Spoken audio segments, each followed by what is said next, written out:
Well, wonderful to be with all of you. It's indeed an honor. It's a joy, and I want to congratulate Deborah for her outstanding work and for bringing TEDx to Malta. I think it's a great achievement, and I've seen her working. I know it's not an easy job, so let's give her a big hand at this point. I can feel the clock ticking. So let me see how I can accustom to this. It was truly inspiring to listen to Tim, to Diana, and I was then reflecting and reminding a story I have experienced in 2003. I was in fact invited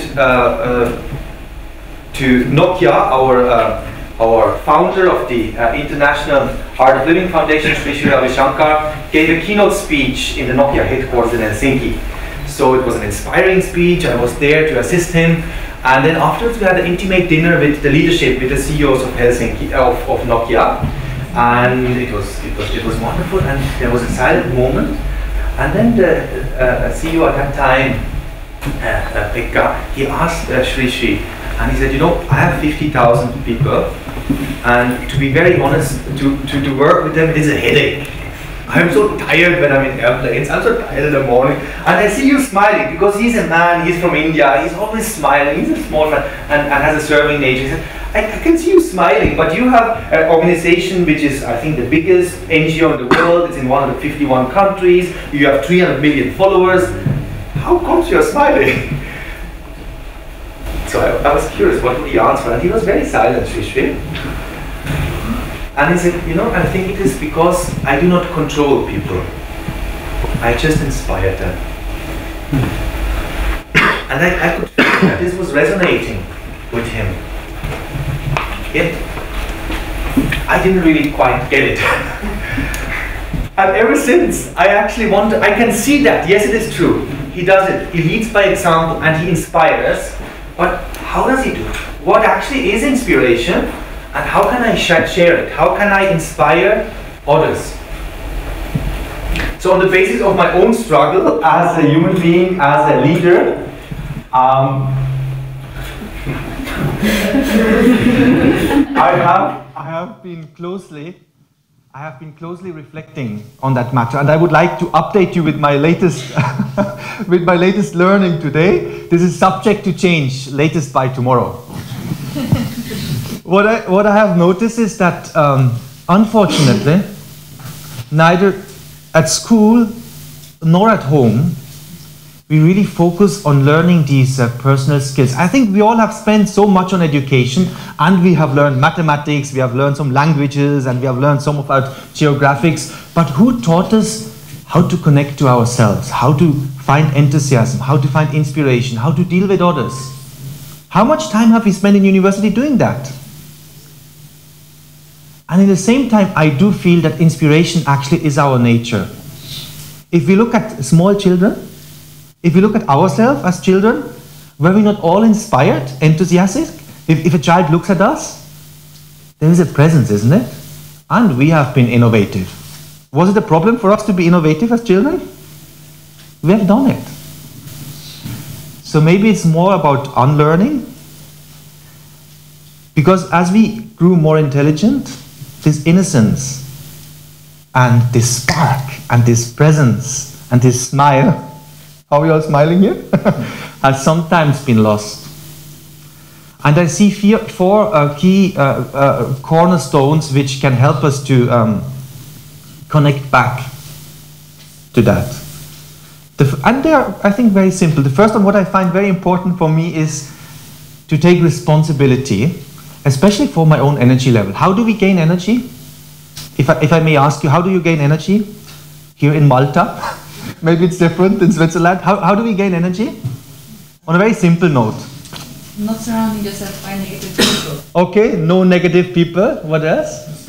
Enjoying the light. Enjoying the light. Where is it? What else? Food, yes. Very good, thank you. What else? Sleep. Huh? Sleep. A good portion of sleep. What else? Huh? Sun. The sun. Yeah. That you have more of here in Malta. What else? Breathing sea air. Breathing sea and air. Yeah. Anything else missing? Meditation. Meditation. The mind is very powerful. Huh? So maybe I would like to categorize in 4 sources of energy. Number 1, surely the food, right quality and quantity. The sleep, same here. Then the mind. We might be dull lying in bed, but somebody calls us on the mobile and says, you just won the lottery, by the way. Are we still dull? Are we ready to pick it up? The mind can change this whole system within a fraction of a second. And then the breath. What was the first act we did when we came to this planet? Breathe. We took a long deep breath and then cried. And what will be the last act? It will be the... And then the others cry. But see, how long can we live without eating? How come? Huh? A month. A month. For me it's about 2 hours. How long can we live without sleeping? Huh? A few days? Yeah? Yeah, 3-4 days, then it's not possible anymore. How long can we live without breathing? Huh? A minute? So what is the most important source of energy? The breath. For sure. But today scientists say we use only 30% of our lung capacity. So we're using only 30% of the most important source of energy. Is that intelligent? No. Recently on one of the seminars I met a gentleman and he told me, I learned a lot about me. I realized if I go with my car and I have to refill the petrol, I'm at the garage and there is not the right kind of petrol at the garage, what will we all do? We will not mind to drive another 50 kilometers to the next garage, right? But he said, if I'm coming to the garage and I feel a little hungry and there is not the right kind of food there, what will I do? I will eat anyway. It's only my body. So he says, I care more for my car than for my body. It resonated with me. Because if energy is high, my whole perception of the world is different. About myself, about others, about my situation. And creativity is ready to dawn. What is the key factor to be creative? When are we the most creative? Yeah? When we are sleeping? What is the key factor to be creative? A fresh mind. A fresh mind. When is our mind the freshest? Huh? When we are relaxed. And when are we relaxed the most? When are we truly relaxed? When we have energy. When we have energy, right? And when we're doing things with joy. When we are doing things with joy, okay? I would like to challenge, and I would like to say that creativity happens when our mind is in the present moment. Let's just observe our mind. Are you really here? Okay, 100 bodies are here, but is your mind here? And was it here really the last full hour? Because our mind takes all liberty, isn't it? It goes to the future, and it likes to go to the past. If we are tired, if we are stressed, what do? We regret the past, we glorify the past, or we worry about the future. So I say, no, I want to be creative, I want to have the golden idea, I want to earn money. So I'm going to drop now all the worries about the future, and I'm going to drop the past. Is it so easy? Is it really so easy? That shows us how precious these moments are when we are truly in the present. These are the moments, isn't it? Not just to earn money. That's when happiness prevails. So finding tools and techniques to be in the present moment. For me, to be very honest, it was the breathing, the meditation, the yoga. I do it every morning. Yoga, when you translate it literally, it means attach. To attach what? The mind, which is always in the future or in the past, to something which is in the present moment. And what are we all doing right now here? Whether we like it or not. We're all breathing, isn't it? I cannot say, I'm so busy, let me breathe tomorrow only. So the mind in the present moment. Are we all here now? That's awareness. See, if I ask you, are you sleeping? Even if he says yes, it means no, isn't it? The moment I realize I was sleeping, I'm already wait, the moment I realized I was dreaming about the future, I'm already back to that's awareness. And then for me, really, the third pillar is what I would call Dharma, what I would call to find that unique spot you belong. I sincerely believe we have been born for a cause. And there is a spot. If we are on that spot, if we are on that place, we can contribute something which nobody else on this planet can and is supposed to. And in one way or the other, of course, we are all going in that direction, isn't it? Looking for that fulfillment. Finding it is a gift, it's also a grace. It's a struggle also. Deborah was mentioning about my career path. How much more I have? 5 minutes? 8 minutes. 8 minutes. She was mentioning about my career path. When I was 14, my father told me that my father was the owner of the biggest private school chain in Switzerland. So he told me, you will take over that. And as a 14-year-old, I just said, I don't want to. And I really couldn't imagine to do so. Because I associated that with something which is not me. And all I knew, like Diana was talking about the job description, my job description was very simple. I wanted to do something which doesn't feel like working. I wanted to do something which feels like playing. So time passed, and I did so many things. I was a banker with Credit Suisse, I studied psychology, I was a journalist, and mostly for me everything was difficult, really. For me everything was a struggle, everything was difficult, and I didn't feel successful at all. Because I didn't find that spot. But it was such a blessing to me that somehow at the age of 25, 26, I started to, I learned about meditation yoga. I started to teach that. I started to teach leadership classes. And I remember my first ever leadership class for a corporation was in Saudi Arabia.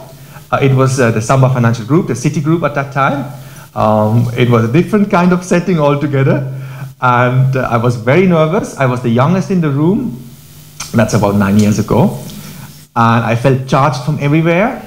But when I started to teach, there was something in me, and that I simply felt I was born to do that. And everything felt simple. Really, there was no effort. There was no effort whatsoever. And it was such a great, for the first time in my life, I felt something was easy. It was just easy. And it was in the first break when the CEO came to me and he said, what are your free moments? What is your schedule? I want to book all your free weeks in the future. He booked me for several months. I taught the whole city group. Nobody wanted to leave. So finding the right spot. For me, it has a lot to do with letting go. Because sometimes we are striving to do what we saw somebody else to be happy with. So because I also want to be happy, I'm going to do the same thing. It might not be the right thing for ourselves. So for me, I found it when I said to myself, okay, you know what? Even if I achieve nothing during this lifetime, that's also fine. That moment I found it. That was my experience. Fourth pillar, which I see very important, is giving. Giving. I think it's very easy for us to have that big what about me in our mind. I love Mahatma Gandhi, for example. For me, he's a great leader. And Sri Sri Ravi Shankar used to be my teacher. He used to spend most of his time when he was young with the teacher of Mahatma Gandhi. So this teacher of Mahatma Gandhi told a story. He said that he was with the Mahatma Gandhi, with the big Mahatma Gandhi, in a train. So they were going up the hill. But what happened was that the train suddenly went backwards. They had the motor didn't work anymore. So they were in the Himalayas, the hill, they went up the hill, and now this train is a true story. The train went backwards, and everybody started to panic in this train. They were running around, and they were speaking the last prayers, and that was it. So this secretary of the Mahatma Gandhi, at that time he was a secretary, he was very nervous, he was doing the same thing, and Mahatma Gandhi said, come, sit down. I'm going to dictate you a letter. Because they were just dictating, he said, let's continue. But everybody was running around, so he said that, yeah, what do you mean? How, the secretary, how we can continue? He said, you know what? Of course we might die, but if we don't die, we have lost these few minutes. Come sit down, I dictate you. Having that attitude of giving. And I just came yesterday, that's why I have to leave also just after this talk. I came from my mom. Unfortunately, my mom, she's suffering from a very serious sickness, and she's in hospital. And spending these moments together where she can just talk a little bit. She told me a story which I wanted to share with you. She grew up in Germany. I mean, there was war in the 40s, and they had to go to Switzerland to escape. And she was a young kid, and her mother got sick, so she was alone, my mom, when she grew up. And when she was 17, 18, she got depressed. So they put her in a hospital in Geneva, and she spent 2 years in a hospital, and she was depressed. And the doctors really didn't know what to do anymore with it. She just didn't improve. For 2 years, all the kind of therapies they were doing, it didn't work. And she was telling me, because I didn't know her like that. All my life, I have known her to be somebody so inspirational, so giving, so loving, so caring. So she never had told me about this story, but she told me that one day there was a new doctor. And all the doctors, they are wearing the white coats. So what he did was the following. He put the white coat in front of her bed on a chair. And my mom asked her, what is this white coat? And the doctor said, you know what?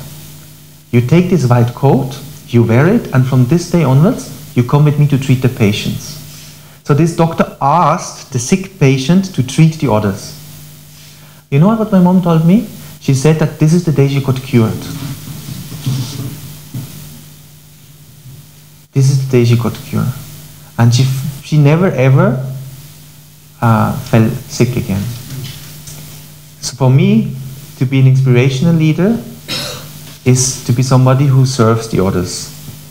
So the new paradigm for me is the serving leadership. To see what can I do for you. Thank you so much.